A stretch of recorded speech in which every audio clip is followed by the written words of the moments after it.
네, 윤준병 부대표입니다. 공정채용법을 6월 국회에서 처리합시다.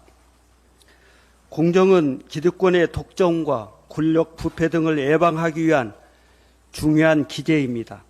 특히 청년의 취업, 채용 영역에서의 공정은 더 중요합니다. 그런데 최근 공정을 생명 가치로 해야 하는 선거관리위원회, 그것도 고위 공직자들의 자녀 채용 과정에서 아빠 찬스 의혹으로 국민을 실망시켰습니다. 윤석열 정부도 입으로는 공정을 외치지만 실제로는 공정을 훼손해 국민의 지탄을 받고 있습니다.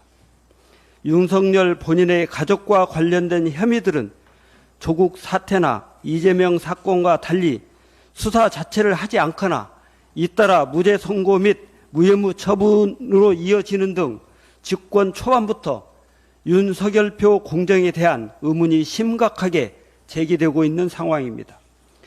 공직자들에게는 보다 엄격한 도덕적 기준과 공직 감수성이 요구됩니다.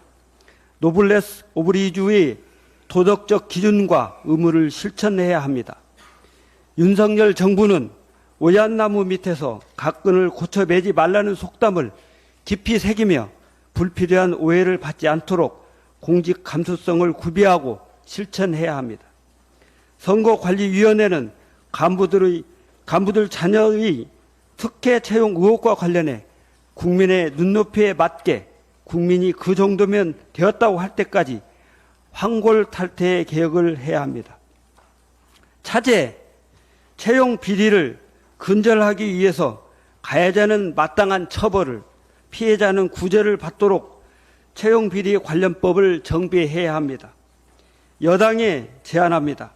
채용 비리의 형사처벌, 부정합격자의 채용 취소, 피해자 구제 등의 내용을 담은 채용 절차의 공정화 및 채용 비리 방지에 관한 법률 일부 개정 법률안 등 공정채용법을 6월 국회에서 처리합시다.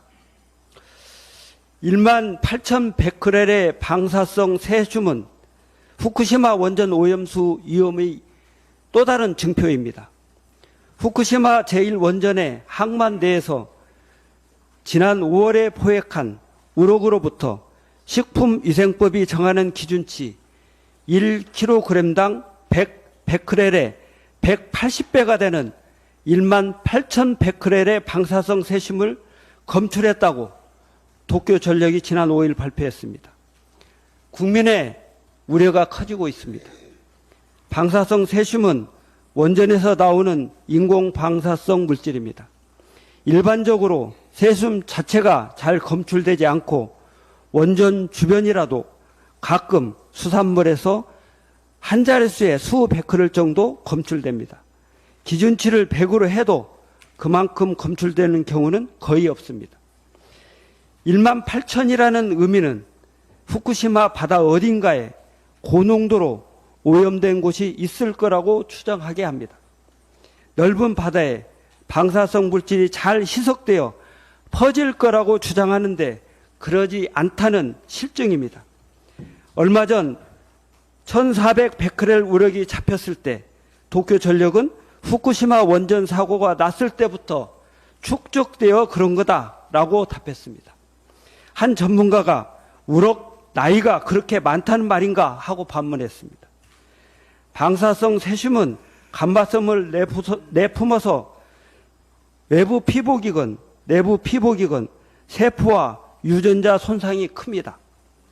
난자와 정자 등 생식세포에 영향을 미치고 근육에 축적되어 이유를 알 수 없는 무근력증, 심장병 등의 원인이 됩니다. 상황이 이런데도 윤석열 정부는 후쿠시마 원전 오염수의 해양 투기가 안전하다고 강변합니다. 오염수가 안전하다면 일본이 이 아까운 물을 왜 바다에 버리냐? 안전하다면 바다에 버리지 말고 직접 사용하거나 일본 하천에 방류하라는 국민들의 목소리에 귀를 기울여야 합니다. 시간이 얼마 없습니다. 국민의 안전과 생명, 어민들의 생존을 보호하기 위한 정부의 태도 전환을 강력히 촉구합니다.